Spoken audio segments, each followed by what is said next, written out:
L'alouette et ses petits avec le maître d'un champ. Ne t'attends qu'à toi seul. C'est un commun proverbe. Voici comme Ésope le mit en crédit. Les alouettes font leur nid dans les blés quand ils sont en herbe, c'est-à-dire environ le temps que tout aime et que tout pullule dans le monde. Monstres marins au fond de l'onde, tigres dans les forêts, alouettes aux champs. Une, pourtant, de ces dernières, avait laissé passer la moitié d'un printemps sans goûter le plaisir des amours printanières. À toute force, enfin, elle se résolut d'imiter la nature et d'être mère encore. Elle le bâtit un nid, pond, couve et fait éclore à la hâte. Le tout alla du mieux qu'il put.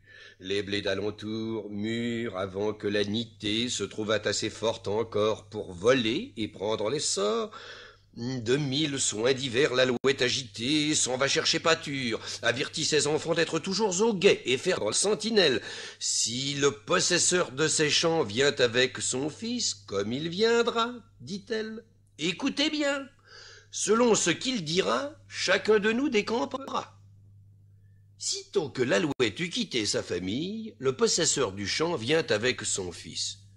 Ces blés sont mûrs, dit-il, allez chez nos amis, les prier que chacun, apportant sa faucille, nous vienne aider demain dès la pointe du jour. Notre alouette de retour trouve en alarme sa couvée. L'un commence. Il a dit que, l'aurore levée, l'on fit venir demain ses amis pour l'aider. S'il n'a dit que cela, repartit l'alouette, rien ne nous presse encore de changer de retraite. Mais c'est demain qu'il faut tout de bon écouter. Cependant, soyez gais, voilà de quoi manger. Eux repus, tout s'endort, les petits et la mère. L'aube du jour arrive, et d'amis, point du tout. L'alouette à l'essor, le maître s'en vient faire sa ronde ainsi qu'à l'ordinaire. Ces blés ne devraient pas, dit-il, être debout. Nos amis ont grand tort, et tort qui se repose sur de tels paresseux, à servir ainsi lent. Mon fils, allez chez nos parents, les prier de la même chose. L'épouvante est au nid plus forte que jamais. Il a dit ses parents, mère. 7 à 7 heures. Non, mes enfants, dormez en paix. Ne bougeons de notre demeure. L'alouette eut raison, car personne ne vint.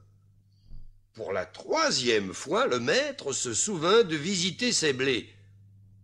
Notre erreur est extrême, dit-il, de nous attendre à d'autres gens que nous. Il n'est meilleur ami ni parent que soi-même. Retenez bien cela, mon fils. Et savez-vous ce qu'il faut faire? Il faut qu'avec notre famille, nous prenions dès demain chacun une faucille. C'est là notre plus court. Et nous achèverons notre moisson quand nous pourrons. Dès lors que ce dessein fut su de l'alouette, c'est ce coup qu'il est bon de partir, mes enfants. Et les petits, en même temps voletant, se culbutant, délogèrent tous sans trompette.